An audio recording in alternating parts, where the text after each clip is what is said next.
funciona o terreiro para fazer com que você possa crescer como pessoa. Primeiro, que não há uma diferença entre o princípio masculino e o princípio feminino. Há um equilíbrio. Igual a peça da instrução na porta-bandeira. É um padedê que não tem nenhuma função do padedê do balé clássico. É uma dança de luz. E que mostra uma referência de homem em relação ao mulher. Dentro da tradição brasileira, a gente tem uma visão muito completa da importância do ser humano. E o ser humano não precisa ser obrigatoriamente um homem e uma mulher, pode ser qualquer pessoa que tenha humanidade. E, inclusive, a gente pensa num processo de diversidade. As pessoas são diversas, porque as pessoas são resultado de seus territórios. A vida de São Paulo, eu adoro São Paulo, como dizem os amigos, para viver, ser muito bem atendido nos restaurantes, nos hotéis, olhar prédios maravilhosos, estar num lugar tão lindo como CCBB, mas eu não troco pelo Rio de Janeiro, não. Porque no Rio de Janeiro a gente tem um Rio, uma cidade onde a gente encontra aconchego, encontra afeto, encontra família, encontra não apenas prédios bonitos, mas solidariedade, amizade. Eu acho que tinha defeitos também para poder ser humano. Mas a proposta que a comunidade negra trouxe nesse país foi exatamente essa, de entender que a singularidade é fundamental, não é à toa que a gente está aqui, insensível, porque a gente se olha de igual para igual, a gente troca informações, e nessa troca de informações eu fico muito feliz de ter esta menina maravilhosa, essa mulher incrível, esta senhora, de santo, liderança do Rio de Janeiro, maravilhosa, e que tem feito um trabalho maravilhoso de reconhecimento para a Academia de Terreiro de sua validade institucional, de seu papel educacional, de seu papel de cultura, porque, inclusive, quando a gente faz a comparação, o penso logo existe, no judaico-cristão, com o existo logo penso da comunidade negra, a gente entra numa coisa muito interessante, que é o processo de entender que não se pode, de maneira nenhuma, achar que as nossas vivências, as nossas experiências sejam apenas adquiridas depois que a gente nasce e que estejam presas ao plano que a gente vive. Lidar com a diversidade é a palavra de ordem da filosofia africana, no sentido de dizer que o outro, que é diferente de mim, enriquece. O cristão cria o propósito de que o outro que é diferente de mim tem que se transformar naquilo que eu sou, ou então ser eliminado. E aí, a gente está aí, em 2024, vendo a propagação da guerra no mundo. Se não é diretamente dos grandes países que estão na guerra, são eles que estimulam. Então, os Estados Unidos lidam com a Rússia através da Ucrânia, através do Afeganistão, enfim. É muito importante que a gente pense na grande necessidade de preservação das nossas vidas e da nossa história. E pensar na nossa história é ouvir os mais velhos. Então, pegar essa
toda hora tinha ali, porque eu me lembro das nossas festas de criança, com 8, 9, 10 anos, eu fazia concurso de samba entre as crianças. E aí dava troféu para a gente, estimulava a gente a dançar, era 15, 12 anos, e da gente se cuidar, e de todo mundo. Nem sempre tinha muita comida, a família toda, e logicamente o salgueiro presente. Porque meu primo fazia música, o outro tocava tambor, o outro tocava violão, minha mãe cantava, minha tia cantava, todo mundo vivia com uma visão de família negra, umbandista, e que acreditavam que todos deveriam ter direito a tudo. Então eu quero agradecer muito poder encontrar mulheres acadêmicas, mulheres escritoras, mulheres incríveis que continuam fazendo aquilo que eu recebi há muitos anos atrás, que é a realidade não ser igual para todos, mas que a gente tem a obrigação de lutar para que todos possam ter as mesmas oportunidades. Porque a comunidade negra, mesmo sem ter atendimento de saúde, sem ter escola adequada, sem ter moradia e sem ter recebido nenhum tipo de apoio, quando terminaram com a escravidão no Brasil, a gente resiste. E as nossas experiências estão aqui, como diz a minha querida amiga Princesa Evaristo, eles planejaram de nos matar, mas nós combinamos de não morrer. Então, hoje estamos aqui dando essa lição de vida, e eu quero que nós ouçamos as nossas queridas meninas me dizendo, no fundo da alma, eu posso ficar tranquila que eu continuarei com vocês, se não estiver daqui a alguns anos presente fisicamente, eu continuarei através do pensamento com vocês e dos nossos filhos e daí do mundo. Né? E isso é que faz com que a gente continue sorrindo e achando muito bom que conseguir chegar até aqui e poder estar falando com vocês, sem estar me sentindo uma velhinha gaga, maluca, que deve ficar conduzida ou então indo para a igreja só de beber a luz para ter um lugarzinho no céu. Muito obrigada a vocês pela atenção.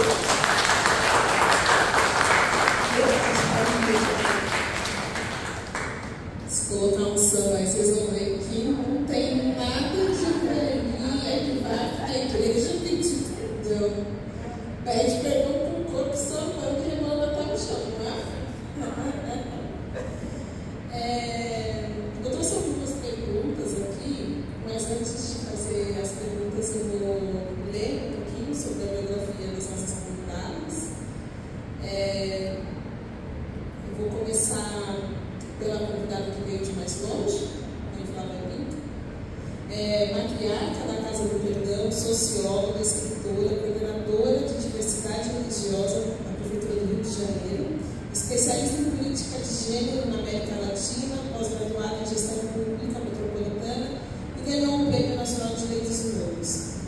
E quem ouve a mãe Flávia falar, tem muitos vídeos, né, mãe Flávia? Você tem, atualmente o algoritmo tem trabalhado assim, a favor de difundir a sua fala, a sua presença, né? E às vezes assim, tem vídeos que são bálsamos, assim, essa semana não, mas uma semana difícil, porque parece que de alguma forma a violência policial, que a cada 12 minutos assassina nossos jovens negros, tem momentos em que ela avança demais, né? E ela invade, ela volta a dizer, continua aqui, viu? Não se engane. E eu já vi muitos vídeos da senhora, assim, nesse momento em que a violência, que lá no Rio as coisas ficam muito complicadas, trazendo um lugar de centramento, né? E de fé. Mas a Helena, quando ela conta sobre a família dela, a gente sabe que família é uma palavra disputa. Porque a noção de tradição de família e propriedade, para nós, pessoas negras, ela está pautada em outro lugar. E o que eu ouço, assim, que eu já vi da senhora falando, é de resgatar trazer essa ideia de família para esse lugar que é um lugar mais aconchegado, um lugar de respeito, de afeto, que não é muito tingido de estigmas, como que a gente tem posto pelo fascismo. Então, eu queria que... E aí tem uma palavra que eu gosto muito, que é matrigestão. Eu queria que a senhora falasse um pouco dessa ideia, né, de como a gente deixa de ter uma visão, o matriarcado vira uma matrigestão, para esse pensamento sobre uma disputa da noção do que é família. O que é família hoje, a partir da matrigestão, desse nosso matriarcado feminino, negro, nascido nos terreiros, e que a senhora defende, né, como uma boa mulher de ação, todo o seu exército de búfalos. Vou falar de feminino. Búfalos, é verdade. Agosto, Maria, estamos de licença. Licença ao olho de vocês, a cabeça de vocês, para falar da cabeça de vocês, licenças ancestrais de vocês, para poder falar. Eu vou falar sobre matrigestão, mas antes, a gente está aqui, né, Noite Claudinha, para homenagear essa diva, né? Nós três estamos aqui, Maitê também. E hoje, ao lado de professora Helena, eu fiquei lembrando várias coisas, né? Porque eu gosto de ficar calada porque eu quero ouvi-la. Então eu sou muito insensível, quero toda hora falar, é difícil, mas aí a gente tem que esperar, porque a gente vai ouvir, vai aprender alguma coisa, né? E eu estava observando, né, a generosidade dela. Já observei outras vezes no privilégio de aluna, né, de poder sentar para aprender. E a generosidade é uma coisa que sempre me chamou muita atenção dela, né, a organização e a generosidade. E a Jé, que é a Orixá e a Bá da prosperidade, uma divindade que não chegou muito pouco dela aqui no Brasil, ela foi uma das divindades que aconteceu no Aie. Ela, por algumas questões, ela foi pedida, né, para nascer, alguns ebós não foram cumpridos. Então ela veio ao mundo e ela trouxe realmente o pote da riqueza e da prosperidade. Porém tem uma questão, a Jé, por não ter feito alguns ebós, ela não para em lugar nenhum. E ela só fica onde tem algumas qualidades. Ela só fica onde tem generosidade. Ela só fica onde tem organização e onde tem brilho. Né? E eu olhando para a professora Helena hoje cedo, né? Aí nós chegamos no nosso franquinho básico, né? Que tem que ser isso, né? Aí depois ela me desce diva, né? E aí e as mulheres de Adé usam búzios, né? Eu acabei de iniciar para Adé agora nessa última viagem, nessa quarta vez agora na Nigéria, e eu voltei com esse desafio. Eu não sou organizada, e sou uma pessoa que às vezes sou generosa, sou extremamente, mas só conhece esse que me conhece, só percebe esse que me conhece na atividade. E eu estou no desafio de enlouquecer o meu terreno, tornando ele organizado. Eu sou uma pessoa capaz de dar uma faxina aqui, e em 2 minutos eu vou limpar os cantinhos todos, mas eu largo tudo pro alto, sempre para beber um vinho. Não é vinho para organizar, é só para limpar. Já boto um santo e para mim até ali já está tudo bem. Estou tendo que trabalhar isso, porque senão a dia vai embora da minha vida. Ela não fica. Né? E o brilho eu uso muito pouco. Os búzios, eu não tenho tantas coisas como búzios. E o meu babalajé falaram, você precisa usar búzios, você tem que ter. E aí, quando a gente ligou para o meu marido, ele, que búzios lindo no carro?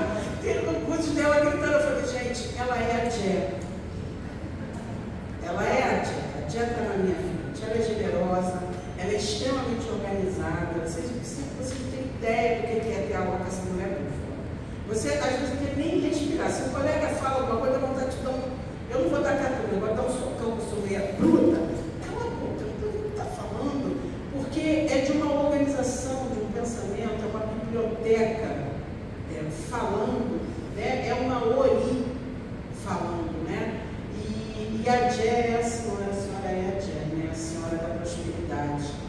E a Jé, ela traz um ensinamento muito simples da matrigestão. A Jé também é uma Iabá dos filhos, né? Da gestação e da riqueza, porque o princípio Yorubá começa a riqueza a partir dos filhos, né? Porque você se torna imortal se você não é esquecido, né? Então, tudo isso que a senhora falou agora tem muito a ver com isso, então eu quero saudar a Diaô Ceci aqui, para que ela seja divinamente potencializada com a generosidade da doação do conhecimento da professora Helena, que recebe essa homenagem aqui. Parabéns a Bruna, a Palavra Z, a todos os envolvidos, visíveis e invisíveis, né?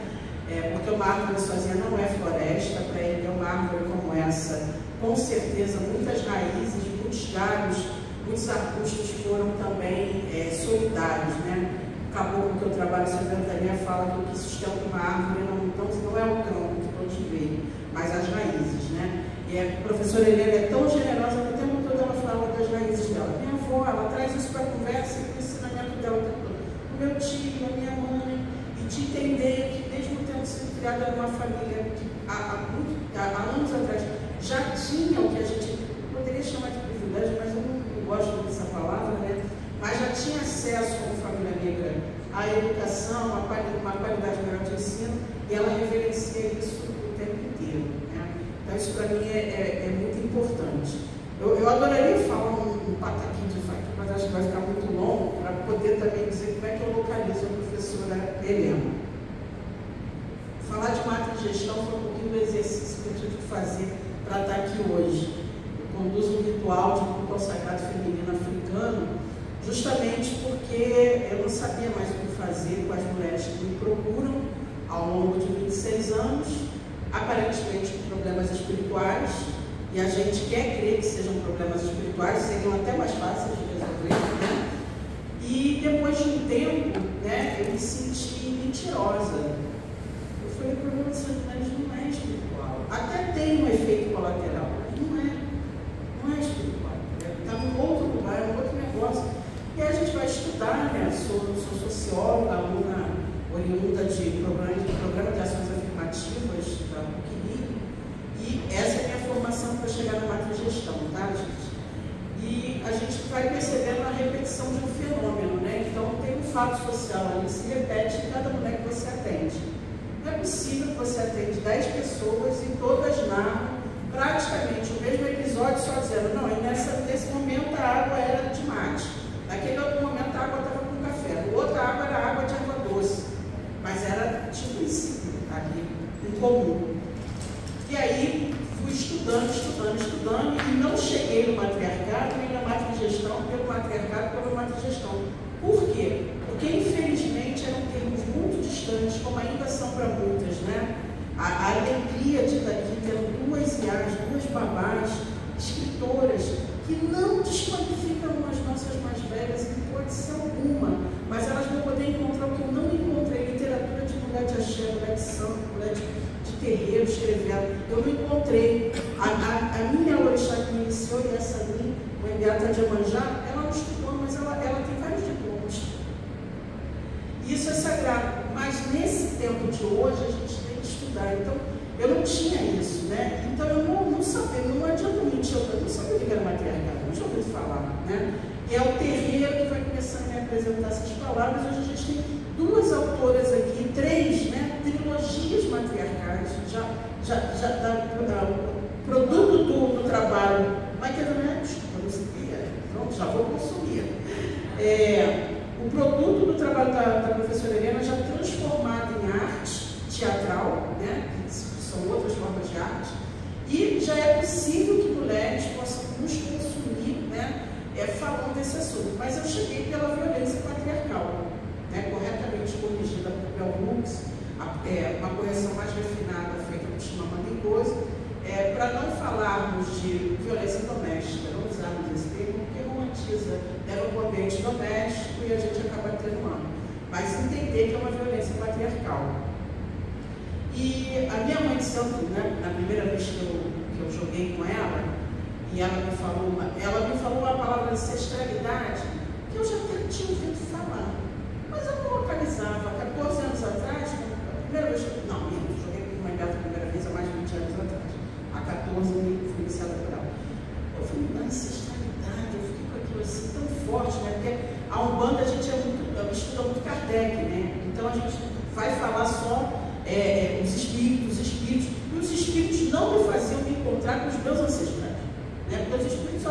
estar até de terno, né? Alguma coisa assim, a mesa, eu fiquei passando a mão nessa mesa, eu falei, gente, se fosse há anos atrás, quando eu iniciei, eu sentava numa mesa dessa.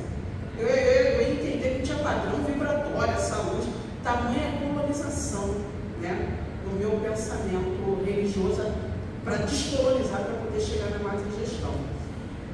E fui entendendo que, de alguma maneira, eu mentia para essas mulheres quando eu dizia que o problema era só espiritual, porque eu sentia falta de alguma coisa. E como eu nunca tive medo de me confrontar, eu ficava me questionando. Fui estudando, né, a Umbanda, né, e se eu tentaria posteriormente olhar, me colocam no presídio, e a experiência de atender 2 unidades prisionais femininas, ela é absolutamente revolucionária, né? Eu tenho repetido uma frase da vovó Joana Gambola, que é a preta velha que eu trabalho, neta, você é revoltada ou revolucionária? Porque a revoltada reclama, a revolucionária transforma, né? E essa ancestral está sempre me chamando a atenção. E eu falei, bom, o que eu vejo lá fora atendendo é o mesmo problema que eu vejo aqui dentro, sendo que elas estão encarceradas. Tanto que é o nome da minha tese de mestrado, né? Matriarcas encarceradas.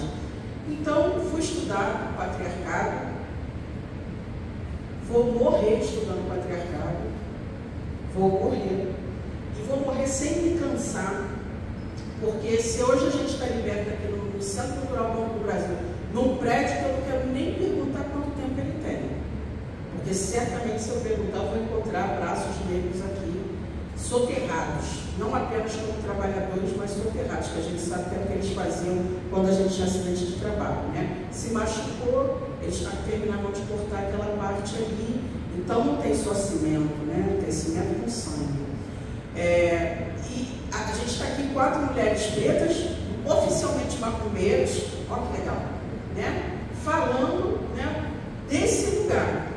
Então, até a gente chegar aqui, eu só estou aqui porque alguém lutou incansavelmente pela abolição. Por isso que eu saudei aqui a palavra Z, os anônimos. Porque morreram muitas pessoas. Ficou o nome de Zumbi, ficou o nome de Teresa de Benguela, ficaram nomes maravilhosos. Ficou o nome de Dandara, Luísa Marie, mas existem nomes anônimos que morreram. Então, quando eu falo que eu estou lutando exaustivamente contra o patriarcado, para entender que você só desconstrói aquilo que você entende, foi o que os abolicionistas fizeram. Eles tiveram que ir estudar. Porque o campo se dava no discurso escrito. Tiveram que ser advogados a seu modo, no primeiro momento, né? Tema de escola de samba que ganhou, inclusive no ano passado no Carnaval Carioca, né? Um defeito de cor.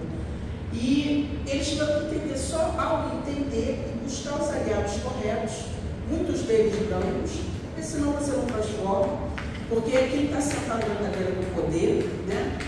E dialogar para que esses entendessem o processo, tornasse aliado, então a gente poder avançar, né? Martin Luther King, esse ancestral, fala isso na autobiografia dele. Ele não recomenda a biografia dele, ele recomenda a autobiografia dele, né? Do nosso querido Carlos Medeiros, que fez a tradução. Então, está entre os 5 melhores livros da minha vida. E aí eu fui entender que o patriarcado colocava mulheres atrás das grades, fui entender que o patriarcado continuava silenciando mulheres. E ao contrário de muitas mulheres, se eu tivesse que ter um codinome, eu poderia me apresentar da seguinte forma: filha de bandido, filha de mãe morta, 3 dias do cadáver da minha mãe assassinada dentro de casa, deficiente, que eu tenho deficiência crânio-facial, labial-colino, poderia dizer, é a partir daqui onde eu falo mais. Eu adoraria falar isso tudo, porque a mim não me abala, mas abala as pessoas. Então eu passo a adjetivar a partir daqui favelado, repito o tempo inteiro, e as pessoas se incomodam profundamente, elas tentam dizer, não, mas você nem é, não, eu sou, porque a minha localização geográfica está correta, porque ela não estava bipolar quando ela me mandou para cá. Ela me mandou ali para eu nascer, então é daquele território que eu falo. Daquele território que eu me conheço como ser humano. E fui entendendo que ser mulher era algo muito complexo. pensar nesse lugar, como a mãe Beata falou para mim no primeiro jogo, mas você tem que contar a sua história, que a sua história é a história da continuidade das suas ancestrais, você não pode acabar. Então, para entender essas mulheres que chegavam violentadas, vítimas de estupro, de pedofilia, de abuso sexual, de abortos, que na rede social postam fotos dizendo, fiz aborto, está tudo bem, sou a favor do aborto, mas que na intimidade estavam destruídas, mulheres que estavam com 10 quilos de maquiagem para esconder pancadas, mulheres que não estavam com maquiagem nenhuma, mas que estavam com hematomas emocionais, a partir das grandes e repetidas violências sofridas. Eu precisei dar conta de outra coisa, porque eu não poderia ser hipócrita, falar que uma macia, que um ebó, que uma iniciação resolveu, porque não resolvi. Porque até ia melhorar, mas não ia resolver, porque o ciclo não ia ser interrompido. Então, quando eu falo que falar de matrigestão, que passa por esse lugar, porque eu estou conduzindo um ritual amanhã, 60 mulheres, e estou aqui em São Paulo. Quando eu postei que estava aqui, a mulher surtou no grupo. Você vai cancelar o ritual? Eu falei, não. Foi um conflito para estar aqui, mas eu entendi que Oiá queria que eu estivesse aqui, porque eu estou falando, eu vim representar uma fala que muitas mulheres poderiam estar aqui no primeiro dia, né, dessa homenagem, retribuindo o que essa mulher fez para muito mais do que 60 mulheres. Então era aqui que eu tinha que estar e chegar amanhã inteira descansada, né? Não na crise da Mulher Maravilha, porque ela não é um herói, minha heroína é Oiá mesmo, mas entendendo que nesses momentos a gente precisa de resiliência. E para resumir a matrigestão, é desconstruir a partir do entender o patriarcado, entender que as famílias que são organizadas pelo pensamento matriarcal são famílias onde as mulheres vão pensar na humanidade dessa família. Não são famílias nucleares, não são famílias que eu, minha mãe e meu pai, eu e meus filhos, não. Eu e o meu primo e o meu tio e a comunidade do meu entorno. Foi exatamente isso que o sistema capitalista, né, e eu trago aqui as palavras de Ailton Krenak, eu pedi autorização a ele, eu dividi uma mesa com ele em Goiás Velho, então eu estou autorizada a falar, eu dou os créditos, né, que ele diz que é o sistema do capeta, porque é produtor de miséria e desigualdade. E Martin Luther King, que eu não pedi autorização para reproduzi-lo, mas eu reproduzo, ele diz, se você quiser transformar a sociedade, você não pode se cansar de ser repetitivo, ou seja, você tem que ser professora. Então, eu sou repetitiva pedagogicamente orientada por esse ancestral. Então, essa sociedade capitalista, ela destrói esse lugar da mulher matriarcal, da matrigestão. E aí o homem passa a disputar com a mulher esse lugar. E quando eu escrevi o Salve Matriarcado, foi para uma terceira etapa de cura de mim mesma para continuar curando mulheres. Porque eu atendia, como até hoje atendo, e fico me sentindo fracassada. Eu falo, cara, uma hora de atendimento, não deu tempo de eu falar tudo que eu precisava. Então eu escrevi um livro, né, para ver aquelas que querem ler, e muitas leem, mas é uma minoria, muitas, mas na proporção da quantidade que a gente atende, são poucas as mulheres que de verdade têm estômago para ler sobre o patriarcado. E você não vai chegar no matriarcado se você não entender o patriarcado. Por um motivo muito simples. Eu, você, sua mãe, sua avó, sua bisavó e talvez a sua tataravó, certamente que sim, tem vários recortes geracionais aqui, mas certamente que sim, estamos vivendo esse tempo todo em sociedades patriarcais. Então é uma memória ancestral que nem na antropologia, na arqueologia, na história é tão fácil assim de achar. Dá um trabalho, né? Dá um trabalhinho para você poder entender. Trazendo para essa mulher preta, esse princípio de comunidade, uma palavra que ficou famosa, que o pessoal adora falar, só não pratica, o Ubuntu. Tão bonitinho, de vai tirar uma foto e capturar a palavra saindo assim, ó, da boca da pessoa, então ela só está lá. Né? Porque o princípio matriarcal, o homem, e aí eu vou trazer o homem preto, ele é um problema meu. Ele não é um problema de ninguém, é um problema meu junto com ele.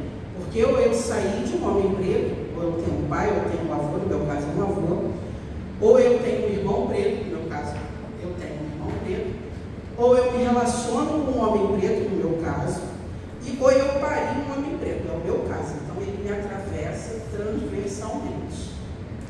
Dentro da cruz de Yang, que a cruz nunca foi cristã, tá, gente? A cruz é roubo ancestral de Kemet antigo. Então eu estou atravessada. Então, como eu vou falar de mim e vou me posicionar no feminismo, onde o homem é meu inimigo? Porque no princípio matriarcal, o homem não é inimigo da mulher por um motivo muito simples, ela é sagrada.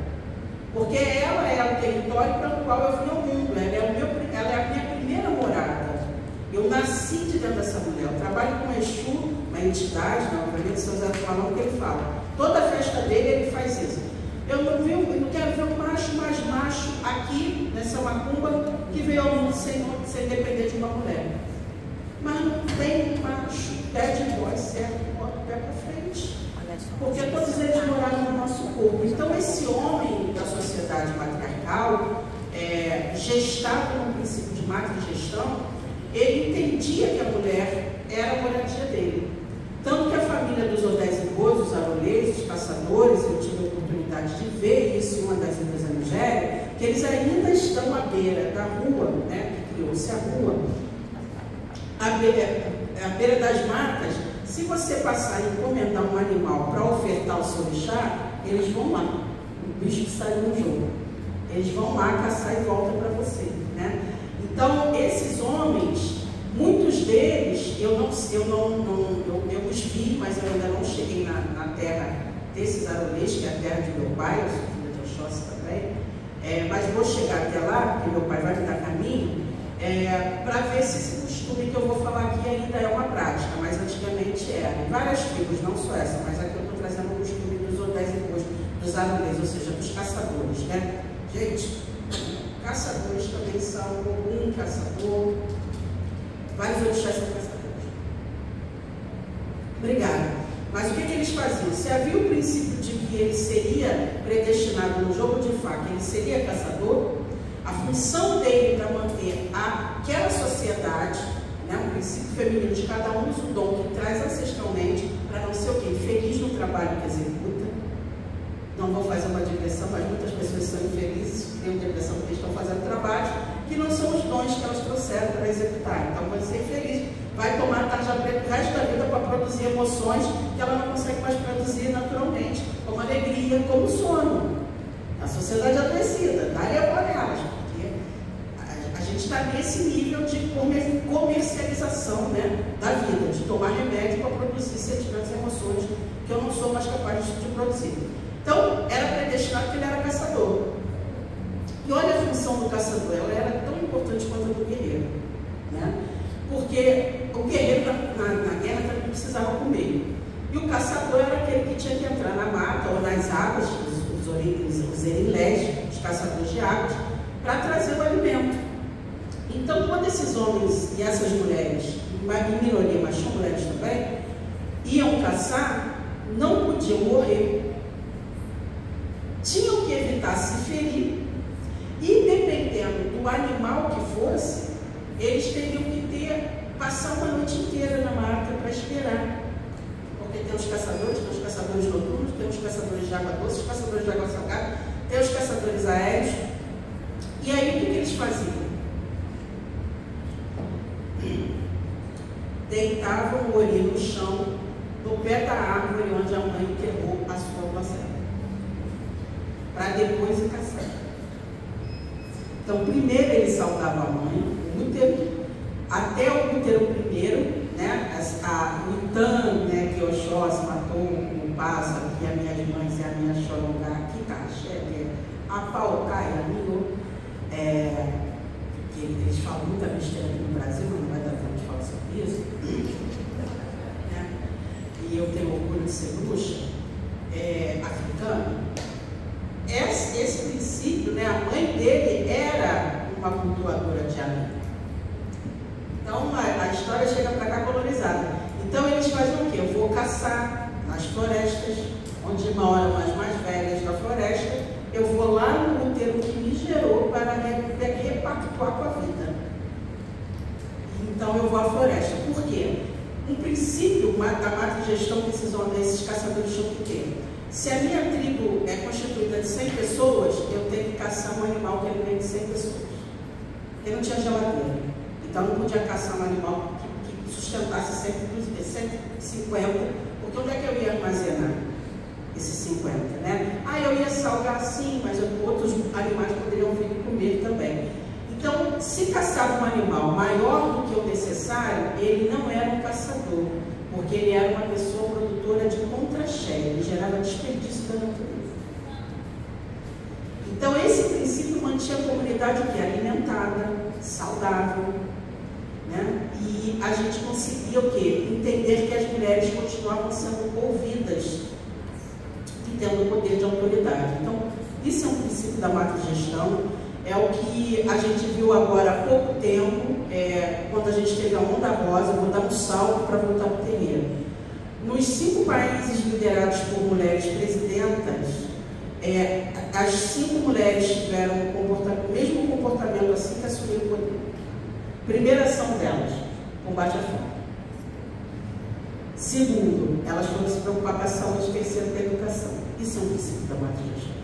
Isso é a diferença quando a mulher está nas escalas de poder, né? E o que o terreiro faz ou fazia? É isso que a gente vai estudar. Enfim, a gente vai estudar isso, porque não são mais as mulheres a maioria frente aos terreiros. A mesa aqui é bonitinha, posta foto, dá coraçãozinho, mas não é isso que as pessoas procuram. Mulheres pretas à frente do terreiro. Elas acreditam nessa confiança em pessoas brancas, preferencialmente homens, héteros, colonizados, os mais cristãos possíveis. Não é essa a realidade. Mãe Flávia, de que lugar a senhora fala? De quem coordenou a pesquisa de mapeamento dos terreiros e que provei cientificamente isso. Na verdade, eu não queria provar isso não, eu jurava que a maioria era de mulher. Era um princípio matriarcal que eu achava que era verdade, né? E depois a pesquisa me provou que não era. Então, para não me alongar, não me deram tempo, mas eu com certeza já estou nesse tempo, quero ouvir muito Claudinha também, que é uma pessoa que eu admiro muito, que eu tenho um carinho, né? E que potência dessa mesa, né? Eu quero voltar nesse lugar. Há 26 anos eu não tinha literatura sobre o matriarcado, sabe? Mulheres pretas como mulheres. Tinha, sim, mas muitos ainda em inglês. Em pouco tempo que a gente começou a traduzir algumas. A gente já tinha Lélia, claro, já tinha Beatriz Nascimento, mas ainda não era assim um acesso, era para a mulherada que já estava na faculdade, né? Eu entro na faculdade, a Marielle Franco é minha veterana, né? Eu entrei um período depois dela. Eu só fui ter esses acessos quando eu entrei na faculdade, então eu não tinha esse conhecimento. Então, que a gente possa entender um pouco mais de matrigestão. E isso não é sobre cor de pele, porque todos os brasileiros aqui são filhos de um estupro, né? Qualquer um de nós aqui que temos uma gota de sangue indígena, uma gota de sangue negro, nós somos filhas do estupro, nós não somos filhas do romance entre José de Alencar, os portugueses e as indígenas, que elas não poderiam se apaixonar por homens que estavam destruindo as suas aldeias, os seus princípios civilizatórios de respeitar a natureza e preservar o meio ambiente. Foram os eurocristãos, palavra criada pelo Nego Bispo, saudoso também, que eu já dividi a mesa com ele, pedi para usar, e esses eurocristãos que inauguraram grandes problemas sociais que a gente tem que resolver hoje e que a matrigestão dá conta disso. A fome, a miséria, a falta de moradia e o abandono e a violência com as nossas crianças e com as nossas mulheres. Os caçadores que batiam cabeça no pé da árvore que sua placenta estava plantada, não eram homens que levantavam a mão para mulheres. Porque se eles levantassem, ia bem secava essa mão. Então estamos precisando voltar ao sagrado. Terreiro tem que proibir homem que bate em mulheres no terreiro. Terreiro tem que proibir homem de ser homem de axé e não pagar pensão. E não apenas pagar pensão no afeto, porque eu quero saber que Oxum é essa, que Ançã é essa, que Emanjá é essa, que Pombogira é essa que está ouvindo esse homem, ou que está pegando a cabeça dele.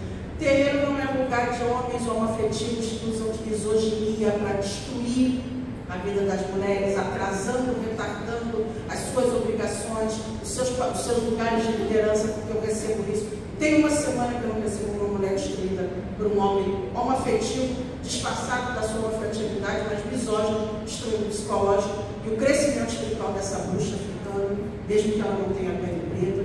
Se ela é uma mulher de axé, ela tem que entender onde é que está o vínculo dela conosco, que ela não foi levada até ali por um acaso, algum vínculo ela tem, ela precisa entender qual é o lugar dela nessa luta. E é sobre isso a macrogestão. Obrigada.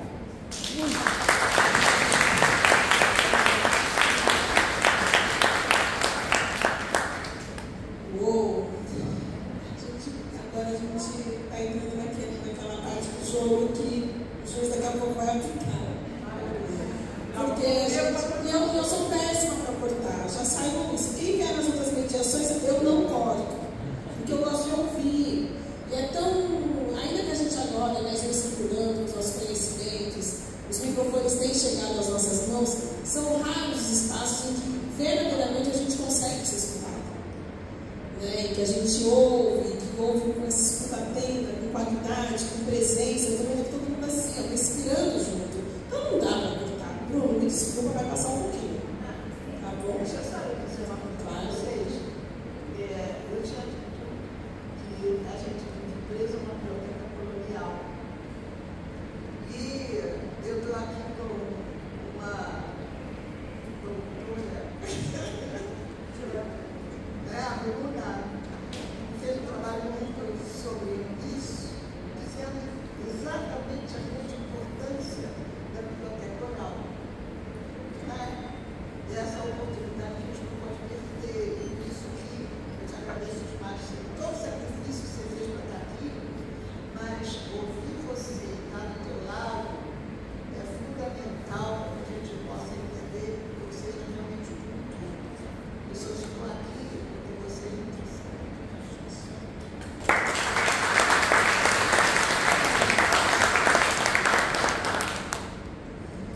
Então, eu fui deixando isso, né, apresentando elas na medida que eu trago elas para a conversa.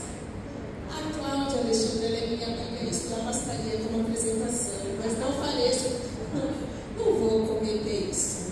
Ela é jornalista, comunicadora de rádio e TV, é doutora, mestre em ciência da religião, pós-doutorado em antropologia social pela Reflete USP, ganhadora do prêmio Jabuti por esse professor,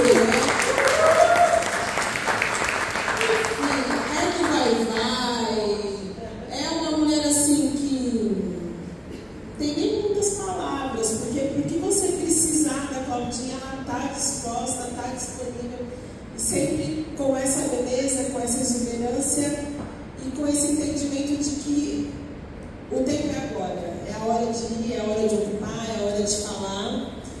E é uma tese linda que eu acompanhei, né, o processo de escrita, à medida que ela ia encontrando as referências, ela ia compartilhando.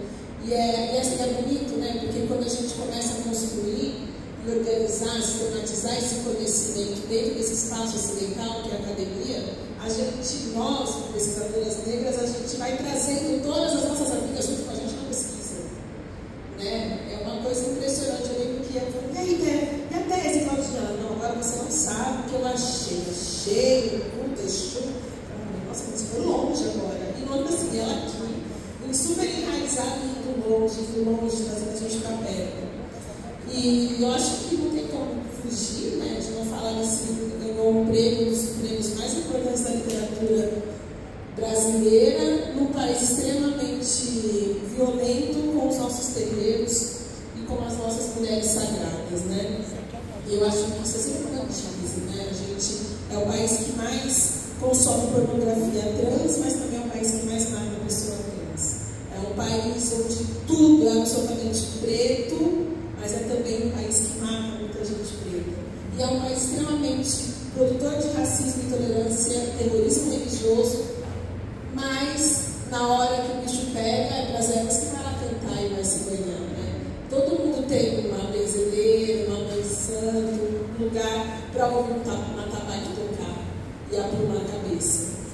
Então, a Claudinha fez essa tese que virou um livro, que ganhou o Jabuti, que fala de uma retomada imagética espiritual, que é o culto a Exu mulher.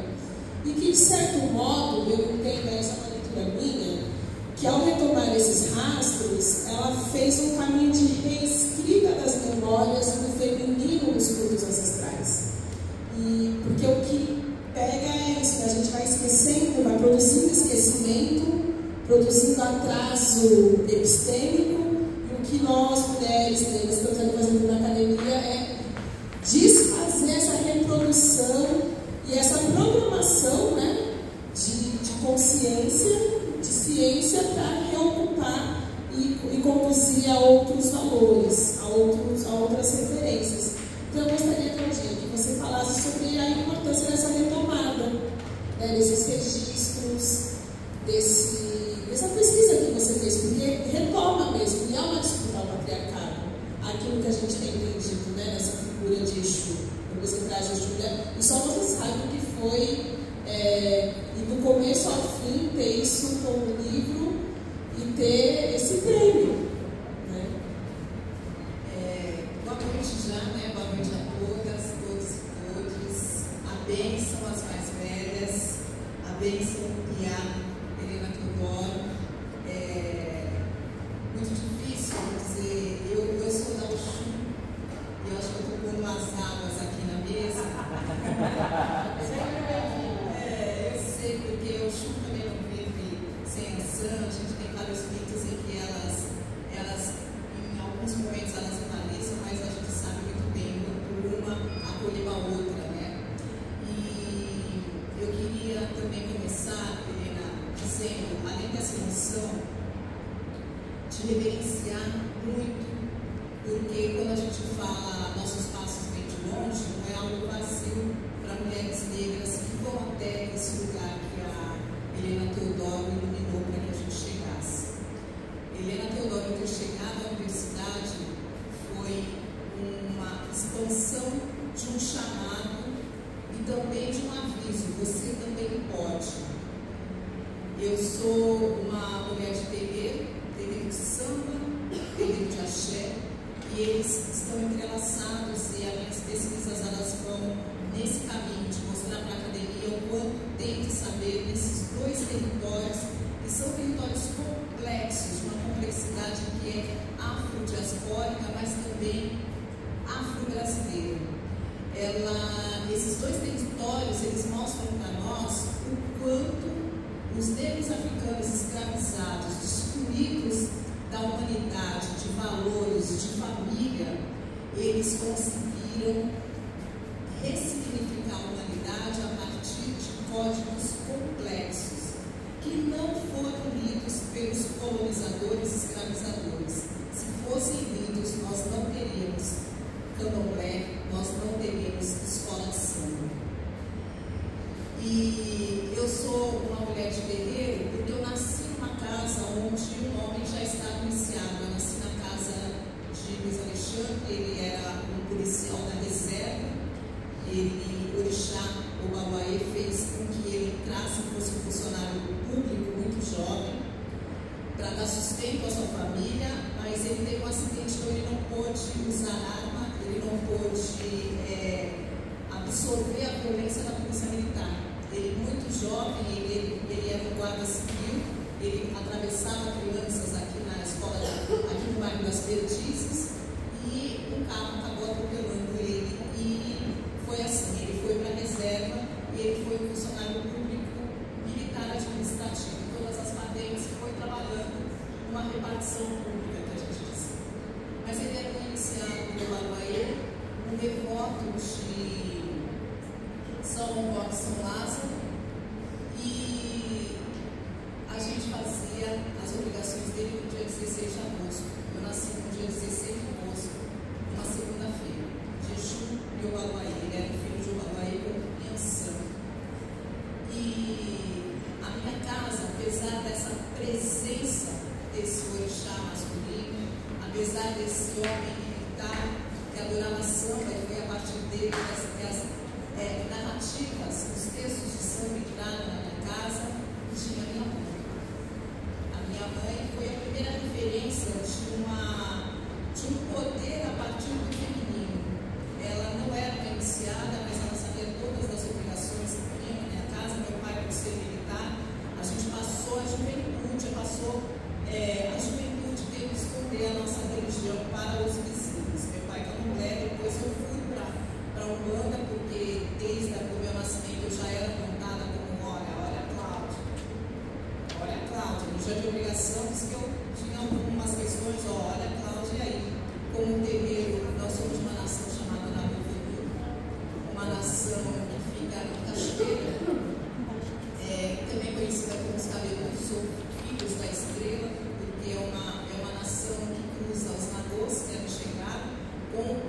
Jeje. E aí nasce essa nação da Bocoruns, que ela é estudada na academia, mas ela fica ali quietinha. Muitas mulheres velhas conduzem esses terreiros. O terreiro da nossa família não é o único, é o Ileu do DI, Xangô é o grande pai da casa, mas o assentamento da casa vem de uma mulher, mãe Porfíria, conhecida como Mãe Aleijadinha. Mãe Aleijadinha foi uma das mulheres que mais apareceu nos jornais na década entre o século XVII, XVIII e XIX, porque era daquelas mães de santo que eram taxadas como bruxas, feiticeiras, cultuadoras do demônio. E Mãe Aleijadinha, eu quero iniciar falando dela, eu já vou para a sua questão, e vou também para o Chumé, porque ela tem a ver com o Chumé.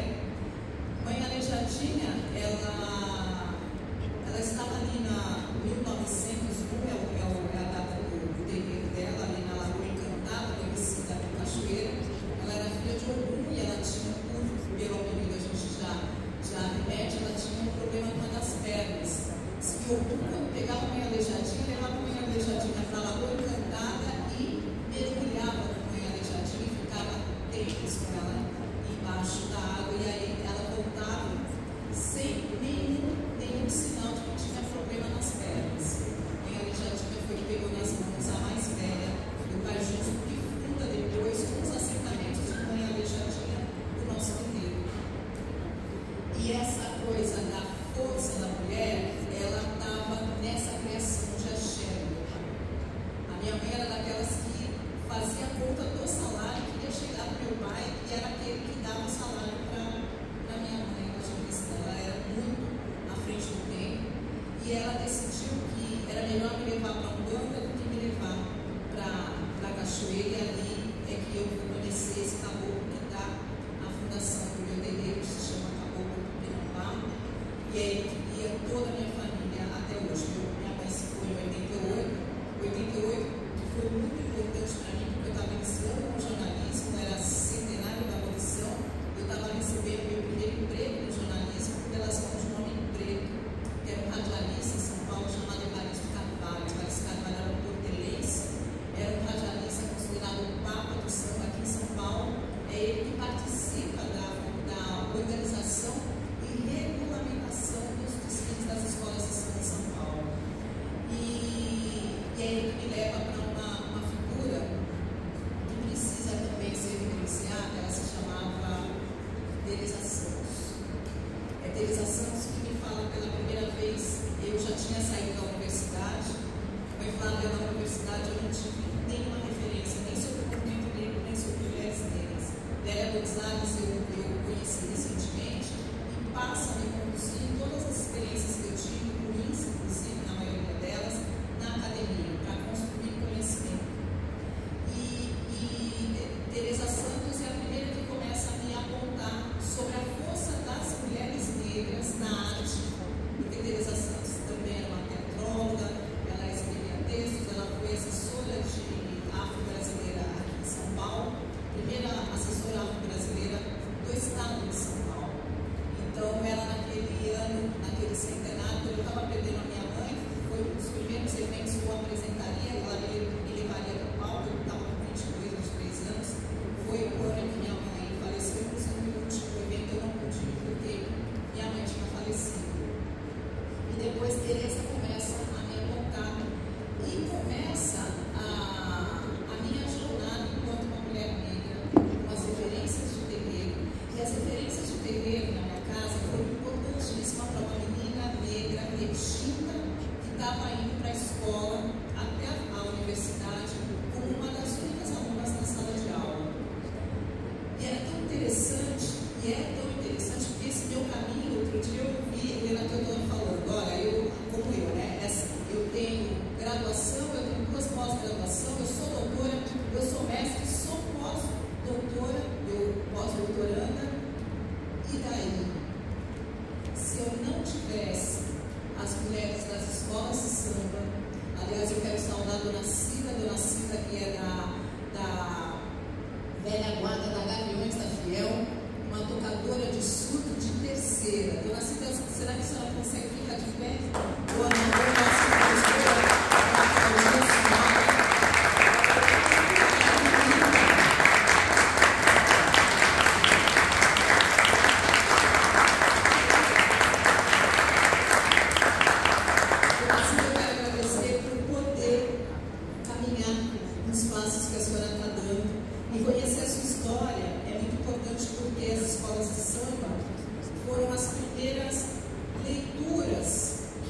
tive sobre a potência da mulher negra. Enquanto na escola eu não ouvia falar sequer que o Zumbi, o 13 de maio, era uma vergonha para mim ir para a escola no 13 de maio. Porque só se falava de Zumbi como um escravo fugitivo que danificou o sistema, né? E ele era o único marcado naquele 13 de maio. Aquilo não me afetou tanto e me afetaria muito se eu não tivesse uma casa onde o terreiro estava lá, os assentamentos estavam lá e toda a linguagem girava em torno do terreiro ele proporciona para famílias negras. Mas do que isso, o samba enredo que meu pai tocava na vitrola, ele dizia que existiam rainhas negras, dizia que existia a princesa negra, isso da década de 70 para 80, e a minha casa era aquele fundo musical com os sambas enredos. Os sambas enredos me formaram, muito antes de eu conhecer referências como Lélia Gonzalez, Beatriz Nascimento, a doutora Helena Teodoro e tantas outras mulheres que foram aparecer muito depois, como a Sueli Carneiro, Juliana Werneck. Muito antes de conhecê-las, quem estava me formando era essa narrativa dos sambas enredos. Isso era muito forte, porque além da vitrola também tocava nas rodas de samba do quintal. E no quintal as tias que faziam chá quando a gente não estava bem, que benzia e que estava sempre com uma mão muito carinhosa, né? Lembrar a mão, e acho que a doutora Helena vai me dizer como é que é lembrar a mão de afeto da sua mãe, da sua avó. O carinho no rosto da sua avó. Eu tenho certeza que isso marca muito a gente enquanto mulher negra. E aí chegou um momento de eu ir para o terreiro e ser mãe, né? Eu sou mãe de uma menina, biológica de uma menina chamada Rubiá. A Rubiá hoje também, na verdade a minha família toda tudo de terreiro. A gente está iniciando todo mundo. E assim, iniciando no sentido da educação do terreiro, da educação ancestral. O mais velho sempre na frente. Eu até falei, nós vamos aplaudir, a senhora pode ficar de pé, mas eu lembrei que quem tinha que ficar de pé era a gente, né? A dona Cida, né? E é isso que eu aprendi em casa, isso muito antes de ir para a rua e ser chamada de menina fedida, né? Eu aprendi que eu não era aquilo que eu escutava na rua sobre mim e nas disputas, porque eu fui escolher a comunicação muito concorrida. Na minha época era só Glória Maria e demorou 30 anos e depois foi formada 30 anos depois para aparecer outra mulher negra de destaque na TV e outras mulheres negras, graças ao movimento negro, a nossa fala sobre a nossa importância enquanto mulher negra, elas estão aparecendo na comunicação. Foi a partir dessa vivência de uma verdade que a sociedade me mostrava outra realidade, é que eu volto para a academia e vou para a pós-graduação, para o mestrado, guiada e referenciada. Isso não é vazio, porque eu acho que todas as mulheres negras que vão para a academia para estudar tradições de matriz africanas e para estudar escolas de samba, elas têm que reverenciar, elas passam pelos saberes, pela filosofia, pela vivência de vida de Helena Teodoro. Eu tenho certeza que se vocês acessarem, a mulher negra que vai para a academia, ela tem esse valor. Então é por isso que a gente te reverencia, por isso que a gente agradece. Essa é a terceira oportunidade que eu tenho de estar falando e ao lado, na verdade eu digo, eu sigo seus passos, estar do seu lado aqui, eu acho que é um grande atrevimento. Quando o Bruno ligou, eu falei, eu não posso deixar de estar no lugar onde está a Helena Teodoro. Mesmo que eu não estivesse sentada aqui, eu estaria aqui. É uma obrigação minha ancestral. Ela falou agora há pouco, olha, eu espero que vocês continuem, né, nesse caminho que eu deixei, mas assim, a Helena Teodoro está aqui dentro de nós. Porque a minha educação ancestral diz que cada pessoa boa que a gente encontra no caminho, ela passa a fazer parte de nós. E se a gente faz o bem para a pessoa, com amor, com carinho, com ensinamentos, como a mãe Flávia deu aqui, também vai seguir com a outra. Então, a Dona Helena Teodoro não é só uma referência, eu tenho certeza que ela é parte de mim. Porque Exu Mulher, agora eu entro na pergunta da Maitê, Exu Mulher é um pouco disso daqui que eu li, ó, em mito e espiritualidade, mulheres negras. Nesse livro, a doutora Helena Teodoro, ela nos alerta sobre poderes de mulheres negras, mas a partir de mulheres negras africanas, algo muito raro na literatura, e nós temos uma dívida com as nossas ancestrais africanas que chegam no Brasil escravizadas. Eu sou das áreas.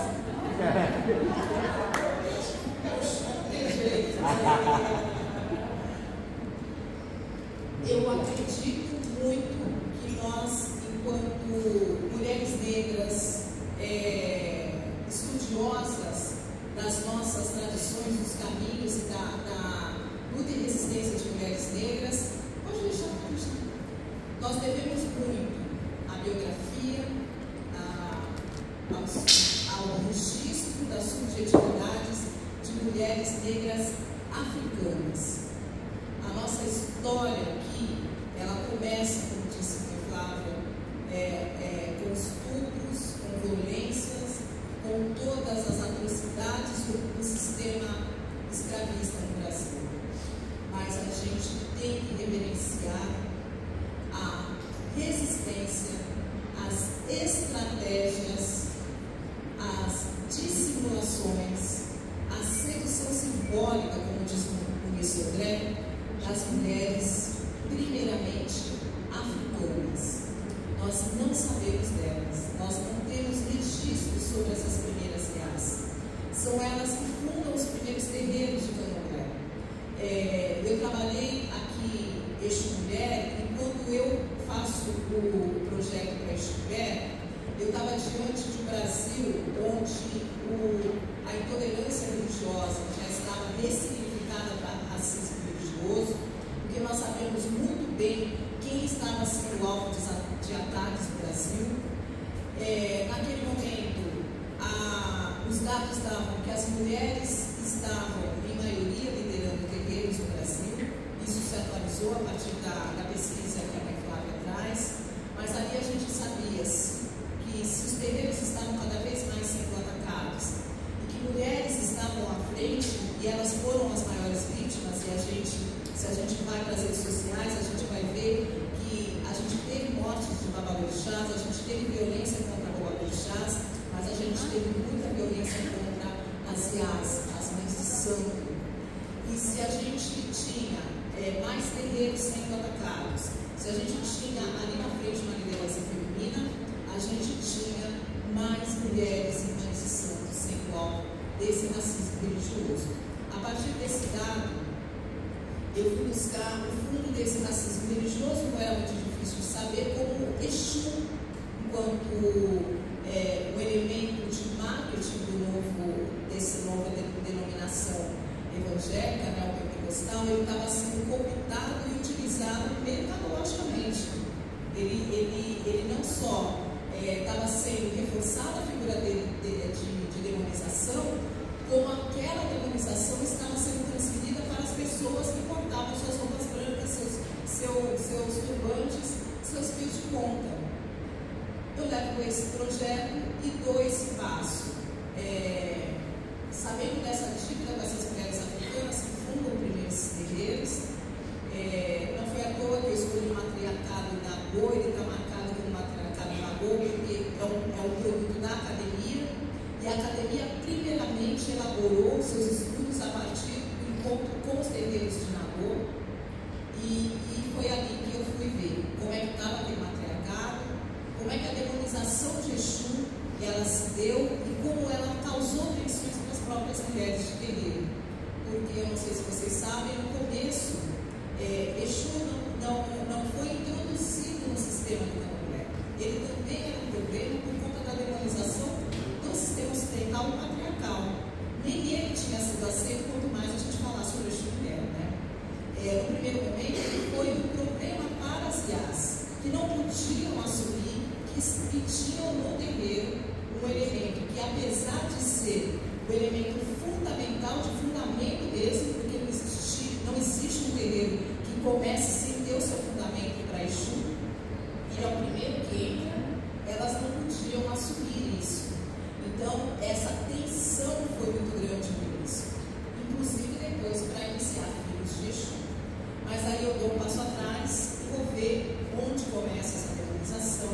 Essa demonização começa em África, demonização a partir da letra, a partir de narrativas, de escritos, dessa África ocidental, região Yorubá-Nagô e Yorubá-Oió. A gente está falando de Nigéria, a gente está falando de Gana, a gente está falando dessa região. Ali, esses exploradores, vamos dizer assim, judaico-cristãos, missionários, que encontram nessas regiões práticas a elevar Exu, eles vão começar a enviar para o Ocidente. Não foi um dia, não foram dois, foram 300 anos enviando para o Ocidente uma construção de um elemento, que é o elemento principal e central do sistema de crenças do Yorubá-Nagô, como um demônio cristão. Para eles, era essa associação que foi feita. Quando eles fazem essa associação, e a mãe Flávia falou sobre o patriarcado, o principal inimigo do patriarcado, quando ele chega para a dominação em África, é o matriarcado que eles encontram. Eliminar o matriarcado foi um dos objetivos do patriarcado. Eu encontro esses traços, e aí tem estudos, eu encontro a partir da bibliografia, encontro as narrativas sobre Exu associado ao demônio. E por que eu faço um livro sobre Exu mulher? Porque eu descubro que quando eles encontram as práticas a Exu, Exu com símbolos fálicos, havia também símbolos da vagina. Quando se representava Exu, nunca se representava Exu a partir do elemento fálico que foi apropriado por esses viajantes, né, pelas narrativas ocidentais, que constroem o Exu demonizado. Ela foi deliberadamente ou arbitrariamente excluída. Todas as narrativas sobre Exu com o elemento feminino foram apagados propositalmente das narrativas. Eles diziam que tinham achado o demônio cristão e o demônio com seus órgãos proeminentes expostos. As figuras de Exu feminino, as figuras das vaginas, as figuras associadas ao princípio feminino, porque Exu é contido de dois princípios, que é o princípio masculino e o princípio feminino em partes iguais. Naquele sistema que emociona Exu está dentro da ordem da complementaridade e da inseparabilidade das coisas que move a organização do sistema Yorubá-Nagô. Deus, natureza, homem e mulher comungam do mesmo espaço. É o patriarcado que vai fazer essas rupturas. A partir dessa exclusão desse feminino de Exu, é que eu vou fazer o projeto reivindicando o Exu mulher, não só o Exu fálico, demoníaco. Essa minha pesquisa não vai buscar o culto ao Exu mulher, eu não vou pôr receita, eu vou dizer o quanto essa exclusão dessa feminilidade, ou desse princípio feminino contido em Exu, vai nos afetar enquanto mulheres de terreiro. Vai causar problemas no momento da organização, da distribuição de papéis e da força e liderança da mulher. As mulheres estavam centrais. Inclusive, narrativas questionam e reduzem o significado do matriarcado do terreiro. Eu encontrei pesquisas que dizem que o matriarcado no candomblé não existe, porque sempre existiu homens babalaôs, babalorixás. Elas passaram a ler búzios. Isso não existia em África. Essas narrativas que diminuem a mulher, que colocam homem e mulher em hierarquia, o binarismo, ele é ocidental e ele é proposital para tirar essa força do nosso povo negro, que consegue ressignificar alguns códigos, organizando os terreiros de candomblé. Basicamente é isso que eu quero mostrar com essa pesquisa, mas eu quero reforçar. A minha pesquisa ela não começa do zero, ela começa das leituras dessas mulheres negras que foram à universidade. A presença de mulheres negras na universidade é muito importante para que a gente possa restituir memórias, para que a gente possa falar das mais velhas. A academia, estudando o candomblé, ela vai encontrar biografias que estão no subterrâneo das produções de ciência acadêmica. A forma da gente escrever, eu liguei muito com o meu orientador sobre a forma de linguagem. Eu quero escrever da forma que eu absorvo o conhecimento que vem de terreiro, pela minha vivência, por eu ser hoje uma mãe de santo, por eu ser uma iniciada no candomblé, por eu carregar essa orixá dentro de mim, que é o meu elemento de origem, é o Xu. E é o Babaê. E hoje eu recebo de herança a tradição do meu pai. Eu sou apontada como herdeira, então eu recebo nesse terreiro de candomblé, eu recebo o Babaê dele, eu recebo a Yansan dele. Isso é muito ancestral. E é a partir dessa referência que eu tenho que honrar os meus escritos, o que eu passo para os filhos de santo, o que eu vivo nos terreiros.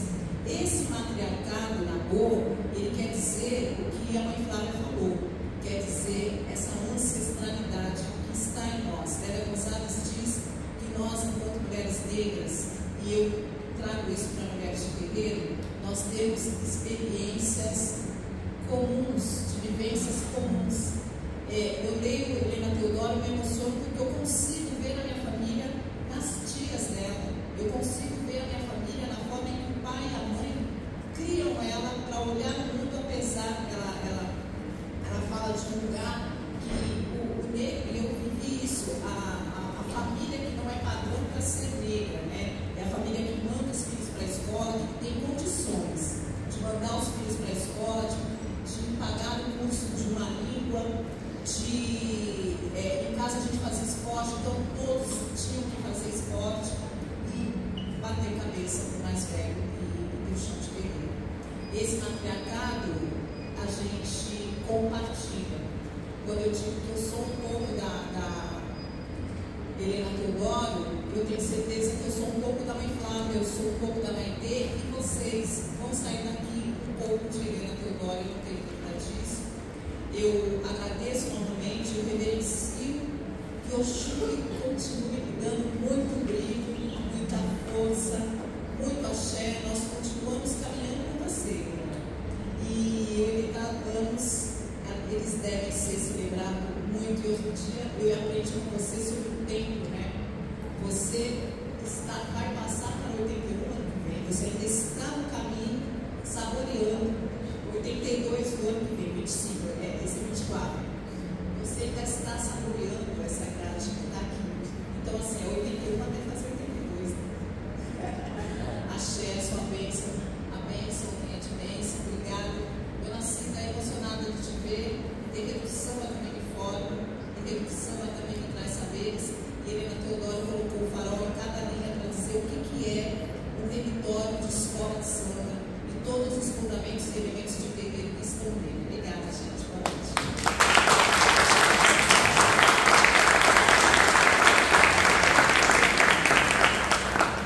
Passar a palavra para a nossa grande celebrada. A gente encerra com a Helena, e aí eu convido vocês a irem lá para baixo, desfrutar a exposição, que depois a gente vai ter um coquetel, um show. E essa programação continua até fevereiro, né? Então, por favor, sigam, venham, compartilhem, tomem nota e consumam o segmento de mulheres negras. Blogueirinhas, adeus. Olha, gente, que maldade, fazem com uma boa mulher. E eu estou muito emocionada porque quem me apresentou a São Paulo foi Teresa Santos. Teresa Santos é como se fosse uma irmã. Teresa Santos ficou, quando eu fico aqui na Casa Nova, depois Marquês de Féria, que era campeão brasileiro de solo, e teve uma época de disco, quando a gente estava assinando um contrato com o Cine Sorelli, que é o ministro do país, e o dono de especialista em coluna disse que ele nunca mais poderia ser atleta primeira linha. Tereza, a gente era amiga desde a adolescência. Nós ajudamos a sair do Rio de Janeiro para São Paulo, depois que ela veio de África. E ela sempre me deu uma vontade muito grande de estar sempre no teatro. Né? Ela faz uma peça onde tinha mais de 20 livros, agora falamos nós, né? Aqui em São Paulo, e juntas fizemos algo que me emocionou demais, que foi o primeiro encontro internacional de literatura negra em 1988. Eu estava na Secretaria de Cultura de São Paulo, de Rio de Janeiro, e ela era assessora da Secretaria de Cultura aqui de São Paulo. E nós juntamos os esforços e trouxemos trouxemos todo o pessoal de África portuguesa, trouxemos escritores americanos, escritores cabo-verdianos, moçambicanos, trouxemos 25 escritores africanos em 1988, aqui no Brasil.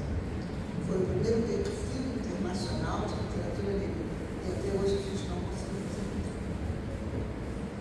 E, inclusive, foi uma coisa muito interessante, porque eles ficaram, ela era da assessoria da Secretaria de Cultura, eles ficaram no Cadoro. E no primeiro dia, nós fizemos, viemos do grupo do Rio para cá, apoiando Tereza com eles, os escritores do Rio também, e todos no Cadoro. E aí ela tinha reservado um restaurante para jantar pela Secretaria de Cultura.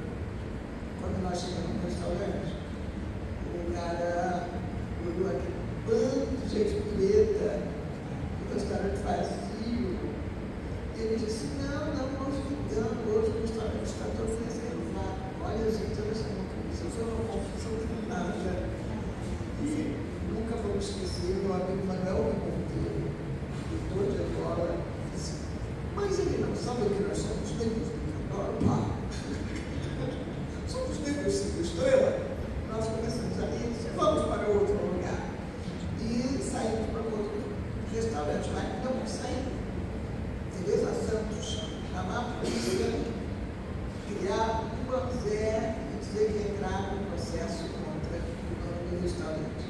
Tereza é uma pessoa assim incrível. A gente nessa época estava com a criação do indulto, né, de solenidade, e fazendo uma série de atividades. Gente, a grande vantagem da gente ser jeito é que a gente viu tanta coisa interessante que a gente lembra que se os nossos passos são muito bons hoje, imagina o que poderia ser a gente descobrir todo o trabalho de outras misas rainhas que a gente conhece e de como, de uma forma muito incrível, nós conseguimos existir até hoje. Dentro do Paulo Alberto, nós conseguimos estar aqui com 4 mulheres formadas na universidade, escrevendo e continuando a falar daquelas mulheres lá de trás, entendendo que é aquela história, não é? Exu lançou uma pedra ontem e que está caindo aqui hoje. E é nesse sentido que eu digo para vocês, eu tenho uma amiga muito querida chamada Juliana Derribem. E ela disse, Helena, uma das coisas que você disse que eu nunca mais esqueci, que me fez refletir muito sobre o que eu falo, é quando você diz que nós, quando falamos, a fala representa a gente do lado de fora. E o que nós aprendemos na educação no mundo judaico-cristão? A dizer sempre aquilo que seja conveniente, não aquilo que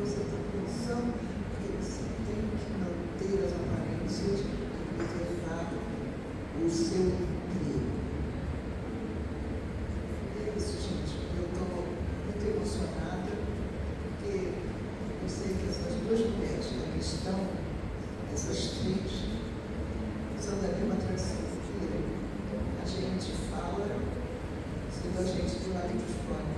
Então é a proteção de tudo que vocês disseram a respeito dessa mulher que busca dos meios de ter um mundo melhor para todos nós, com mais juventude, com mais amor, com mais carinho, com uma troca maior, e que haja oportunidade para que todas as pessoas possam comer 3 vezes ao dia, ter um teto sobre a sua cabeça, tenham um atendimento médico, possam se divertir. E de vez em quando, se der, fazer um passeio de cruzeiro, se achar que tem.